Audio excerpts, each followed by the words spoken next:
This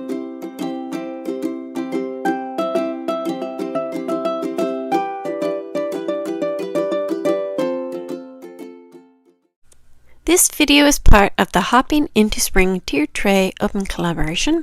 It's hosted by Anna at the Grace Life DIY Home Decor and Deborah Cabasa at Deborah Cabasa Home Living, as well as Lisa from At Home with Lisa.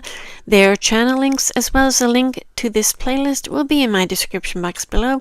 Sit back, relax, and enjoy the video. The first project is this yellow and blue pot. I'm using these plastic pots that I got from Temu quite a long time ago. Those yellow flowers, I don't know how to pronounce them, but I got them at Dollar Tree. The little signs, I believe, came from Dollar Tree as well. I threw out the packaging. And then I also have this scrapbook paper that I purchased from Temu a while ago too. I actually kind of forgot I had it, so I was quite excited to use it for this project.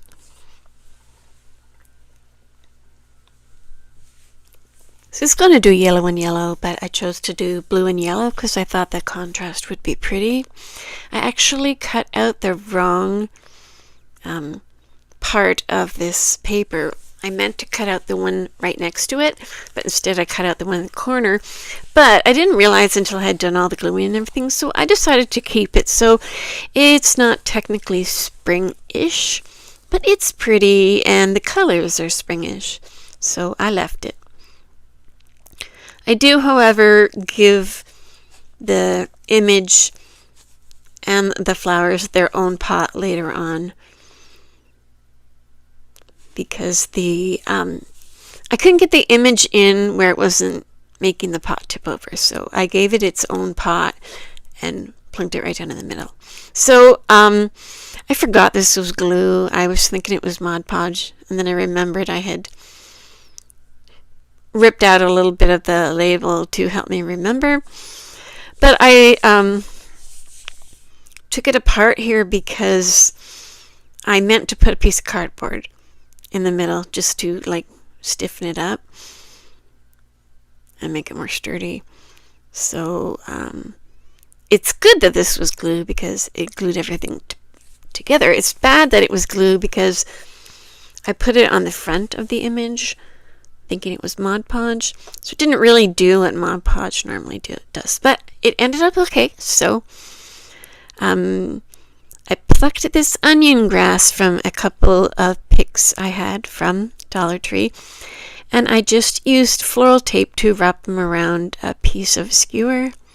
I did that 2 or 3 times. Floral tape isn't sticky, it's waxy, so you either have to like pull it before you use it or stretch it as you're using it. Once I had the little picks done, I just kind of ran my fingernail over the pieces of grass, trying to get them to go in different directions instead of straight up. And you'll notice the sign is sort of hanging over at the edge there, and that's why I ended up changing it. I also added in this pretty butterfly that had the monarch butterfly coloring. And I thought that just made it. It came on a pick with flowers. And I'll give you a better look during the final reveal.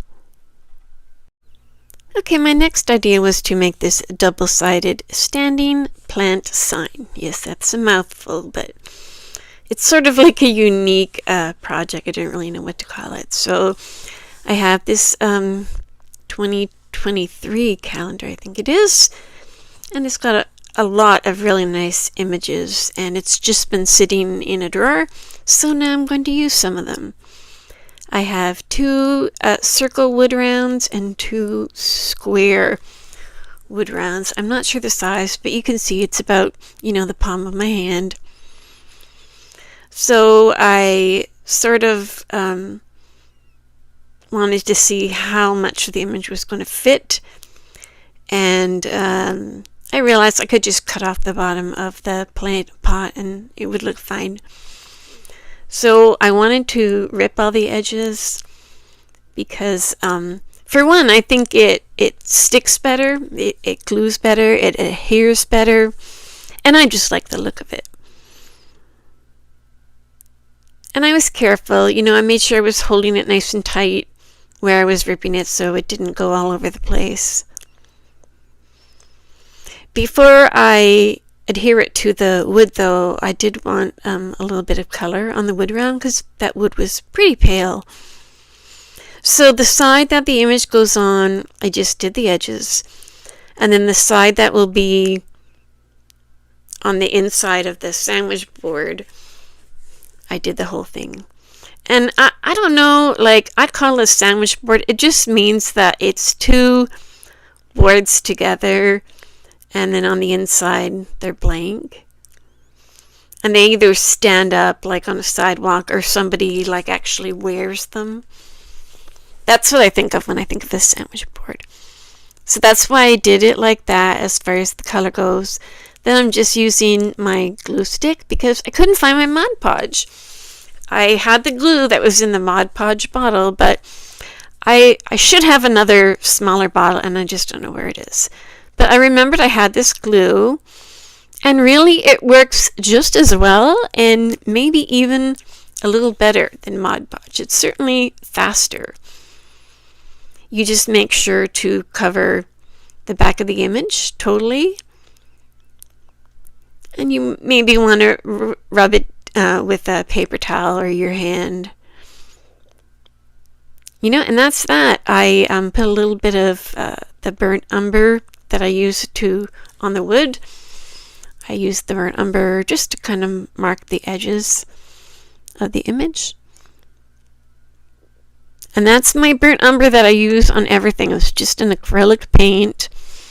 I've never bought a bottle of Waverly Antique Wax. I use the acrylic paint in the color burnt umber.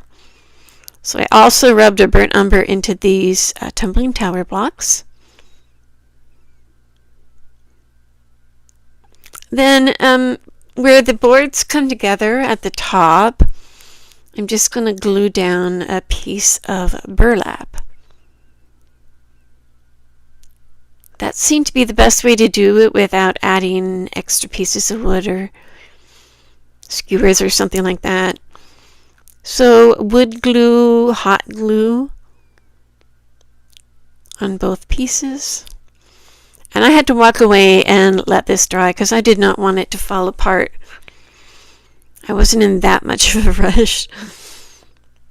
So I made sure it was adhering good, and then I just left it for like an hour or two. And then trimmed where the burlap was poking out there at the edges. Now I'm going to put on my tumbling tower blocks on the bottom, just to make it stand up without coming apart. And that's a wood glue, hot glue combination. And I did it while the sun was standing up so it would touch in the right spots, because I felt like if I did it straight, it might not sit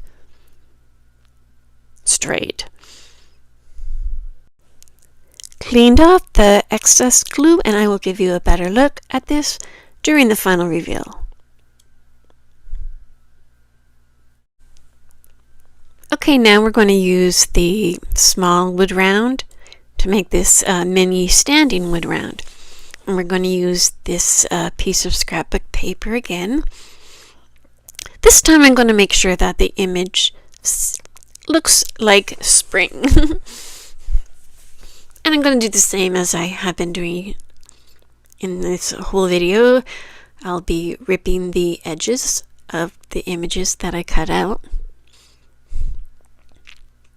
I had to cut it out regular to start because I didn't want to accidentally rip into another image.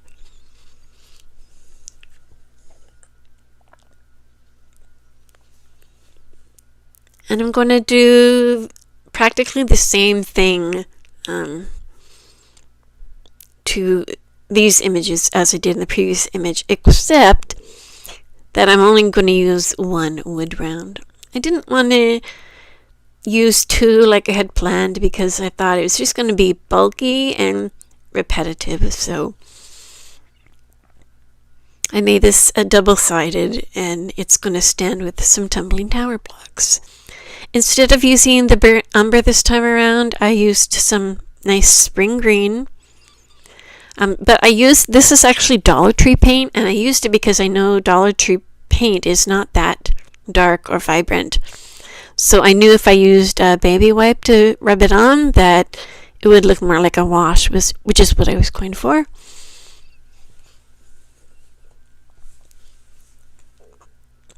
So I prepared both images the same, and then I used my glue stick. And I just can't get over how well this adheres. I don't know why I haven't been using it. I've been really stuck on Mod Podge and ironing on the Mod Podge. But this is just so easy, and it really, really does adhere nice.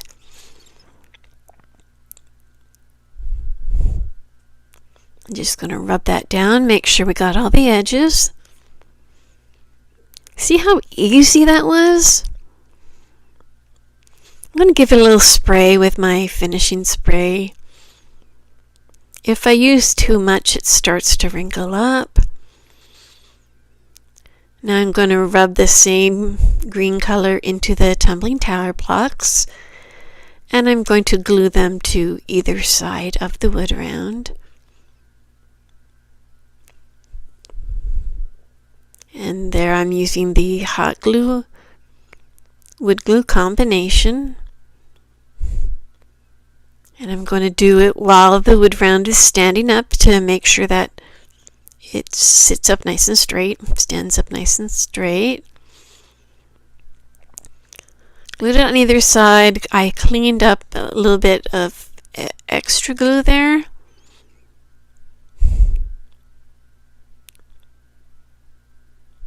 So there's a little girl in the daisies, and there's our pretty spring bird, and better look at the final reveal.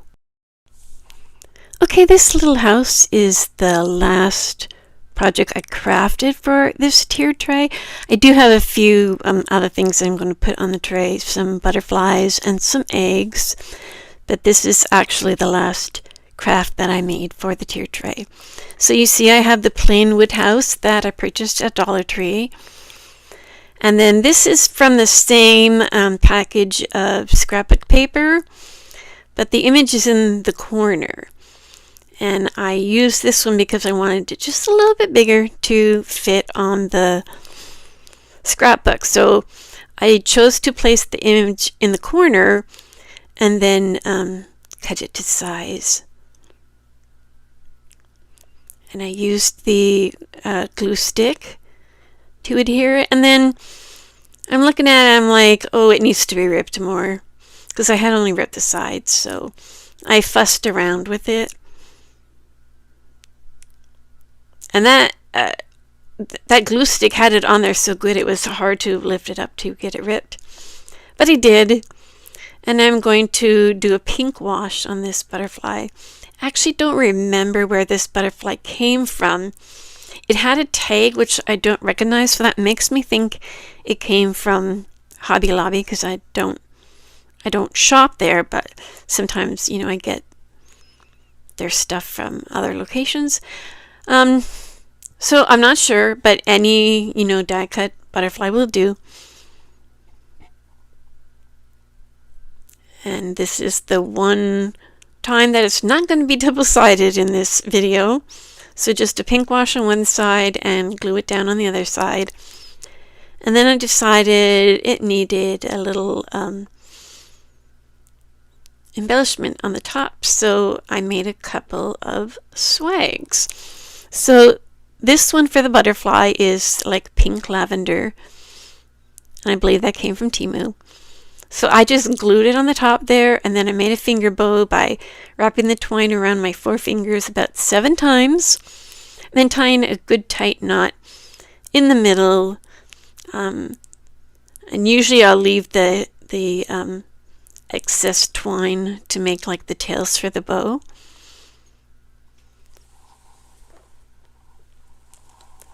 Then on the bird image, I'm just going to do some greenery. I'm going to do the same way, just going to glue the pieces down at the top, and do a finger bow. And on this one, I kind of had to put the finger bow like a little bit below the greenery because the way this is boxwood greenery, I believe, and it just kind of was like poking up, like it's not really flat. So we had to strategically place that bow as close to the center as possible.